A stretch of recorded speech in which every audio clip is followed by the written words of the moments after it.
I want to visit your move from Tracker over to Alien and how that all occurred. And what it was like leaving 80-degree weather for Ohio. Oh, people will lie to you. I'll tell you that right now.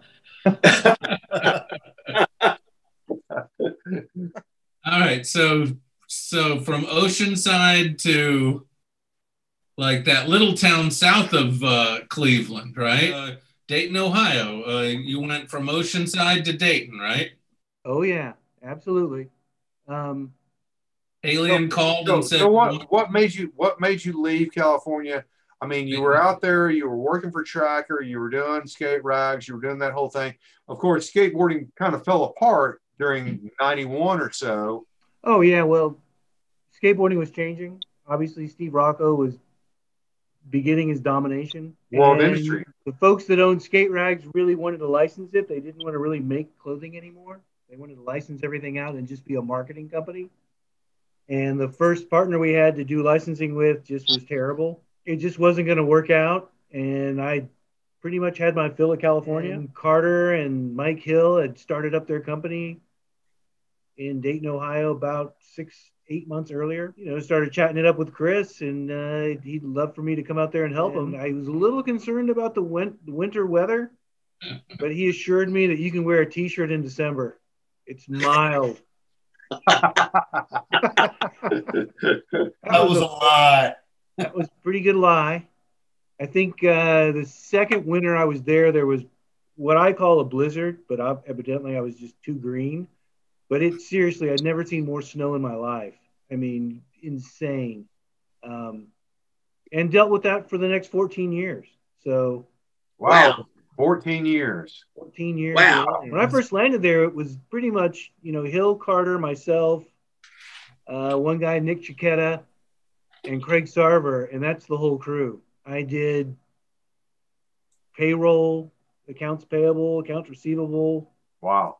Shop sales. You sort of did a little bit of everything. A lot of fun. Sounds like you've been a jack of all trades at everywhere. You've done everything that needed doing, huh? I mean, that's kind of skateboarding spirit. It's DIY all the way. You just don't sit on your hands. I sort of did that from the business side. Anything that needed to get done, I'd go do it. And I always think to myself is like, skateboarding is a little teeny tiny industry. If you need to have a job description handed out to you to get stuff done, then you might want to go work for Target or Walmart or somewhere like that, some big company, because it's, if you're the only guy there and the toilet's clogged, guess who's plunging it? So, you were at Alien in the heyday, when it was huge, right? Oh, yeah. I was there from 91 to 2006. Wow. The end of 91. Great time. I mean, to come in on a little teeny tiny company like that where they're, surviving, but just barely, and then just watch it explode. Great people, Rob Deerdeck, John Drake, Bo Turner, Scott Conklin, Dwayne Petrie, Neil Blender, who when I first moved out to Dayton, Ohio, I rented a room in his house. So wow. My first 6 or 7 months, I was Neil Blender's roommate in Dayton. Yeah, I was going to ask you about that because we came up there, I guess it was me and Brian and Doug, or we came by your house, and I remember sitting downstairs, and you were like, "Oh yeah, I'm roommates with Neil. He's upstairs asleep. That's his banjo over there." And I started plucking on his banjo a little bit. I loved working at Alien Workshop. I enjoyed it. Oh, those guys are great. Super good guys. Chris Carter, very generous. Mike Hill, super good guy to work for. And you're just at that time in my life. New family, 3 kids. Skateboarding always isn't the fairest thing. It's one year you sell a ton of it, the next year you're not so popular. How did you transfer over from Alien to Eastern? How did that all work out? I know Alien they got bought by like Burton, and then Burton got bought by. Well, that's all after I left. Opportunity came up here at Eastern, and Ray was working here, Ray Underhill. Neil Slode was here. Just really good people that I wanted to work with, including, Reggie Barnes, his family. Just felt really fortunate to have the opportunity to come here, and really eye-opening as far as, I mean, at Alien, we sold a lot of skateboard stuff, but here at Eastern, we get it out the door. It's just a whole different, I mean, this is distribution. This is getting stuff out. Dude, when I came and saw you a couple of 3 years ago, and you took me through the warehouse, it was just, I just blew my mind. Like I said, it was like at the end of Indiana Jones when they're zooming out on the crate that contains the Ark of the Covenant, and you see this big, huge warehouse, and it just goes on and on forever. That was kind of like what I felt like at Eastern. It was just like on and on and on and on. It was huge. Joe, have you been to the alien bunker they've got now? The one that Mike Hill bought, the old. No, I haven't been back to Dayton, Ohio, in a really long time. So, and Mike Hill told me he had bought that bunker originally just to do art, like to go down there and do art projects. And when Rob Deerneck bought Alien back from Burton, sure, and he had investors come in. And luckily for Rob, he had a provision in there that no matter what happened, he still owned all the trademarks. Right. And so once the smoke and everything had cleared from these guys, Rob called up Chris Carter and Mike Hill and said, I don't really want to run a skateboard company anymore. I'm giving it back to you guys. And Chris Carter, he was done with skateboard industry, doing a board company. But Mike took it over, and that's who's running it now. Yeah, because he just wanted he just pretty much wanted to do art and put it on the bottom of the boards.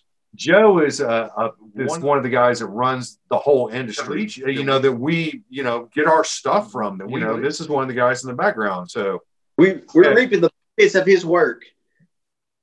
Yeah, for me it's work. No, it's like any other. I mean, you could walk out that door and it could be plumbing parts, but it's skateboarding, and I'm lucky enough to, still be involved in something that I did as a kid, and being able to change with the industry and keep up with everything. Because when I first came in, there weren't spreadsheets, there wasn't Excel, there wasn't, Word computers, and now, our entire thing is data driven. Spend most of my time now making sure that our website's populating with all the data. 25 years ago, making clothing, when every day I'd show up and I'd have to head down to the sewing contractor or over to the cutting room or going to pick up stuff that was finished. But I've been able to change with the industry and the world as it's changed. And as you know, skateboarders as a whole are right on the cutting edge of whatever new technology comes out as far as filming, sharing, anything that has to do with the internet. Skateboard dudes that are wanting to use that technology to find the next skate spot, you name it. Joe, it's interesting, I think people that run skate shops are smart to have the young kids in as shop employees because they know what other kids want. And that's basically what you're talking about there. You're data driven and figuring out what to order. Is that right? Well, I'm the guy that gathers the data. There's other folks here that order all the equipment and gear. I'm more the back end, making sure that values are populating where they're supposed to. My wife, you're in Wilmington, is that right? Or yeah, Wilmington, North Carolina. Nice, right on the beach, yeah? About 10 minutes away. I'm not right on the beach. We first moved here, I was right on the beach. But not now. Nice. I just want fanny packs to come back. Yeah, they have come back. Where the hell have you been, Steve? You can go on our website and buy any kind of color, design of. They call them bum bags now. So they're no longer back then, when we wore skate rags, they had no pockets, so we had to wear fanny packs. But now, me and Brasky have pockets. Me and Brasky were on the bleeding edge. We were 25 years ahead of our time, right, Steve? Oh yeah. But yeah, I had like Vision one, then I got the Zorlak one when I worked at the warehouse there. But so how are things going now? We've had a big drought in the skateboard industry. things are pretty rough. COVID hit right about a year ago, and everybody has to go home. And parents have to find something for their kids to do in their front yard, on their sidewalk. And skateboarding already was kind of having an uptick. It was sort of rebounding. It goes through peaks and valleys. Never really goes away like it did for us, in 1980, 79, where it really, really flattened. But you have to realize there's a ton of infrastructure there with all these parks that have been built that are beautiful. And it just took a while for a lot of these kids to just get on board, literally. So COVID hits. There's a big spike because everybody wants to do something in their front yard, on their sidewalk, in their driveway. And the production around the world stops. Factories shut down in China, factories shut down in California. Nobody's working. Well, we kept going. We never stopped. And Jay will attest to how much stuff we had in the building. We literally emptied the building. Unbelievable. It blew me away. We're having trouble selling. We didn't have any trouble once COVID. Some of it is just parents trying to find something for their kids to do. And that really helped. It's gotten a lot of skateboards out there. And I always think of it as like, out of 10 kids that get a skateboard, there's going to be 3 or 4 that are just like we were. They're in it. They are deep. 3%, 3 to 5% of people that really get into it, that really drive, the whole next generation. Those, skateboard shapes haven't changed that much, but sure as hell, the folks that are actually doing the skateboarding are just mind blowing. Yeah. When I watch kids skate nowadays, or guys that are, been into it for a while and really have board control and understand transition, it's unbelievable. It just blows my mind. Andy Anderson is a good example of that. Just a mixture of freestyle, bowl, and street that he does all together. Folks probably watch the video and think, oh, that's really simple. Anybody can do that. No. Go out there, get on a skateboard, push yourself through a bowl, and then go watch the video. And then it's a whole different world out there. And, it's amazing that after all these years, 50 years, skateboard keep progressing. It seems to be that new stuff is being invented every day in skateboarding. So, Joe, are you still get out and skate any today? A little bit here and there. I mean, Jay saw the park we have next door. I just carve around and maybe do a rock and roll or maybe an axle. Do you have any old stacks of old boards or no? Sadly, most of that stuff I've sold on eBay. He showed me a few. Yeah. I have the board that was supposed to be my pro model on Madrid. I still have that one. I have a board that Britt Parrott and I did for Blood Skates out of Japan. The ex-team rider John Lucero board I was riding the night I shattered my arm. I still have that board. Joe Pilevi did the graphics, you say? Joe Pilevi did the graphics. So my name was supposed to come out of the ladle down the thing.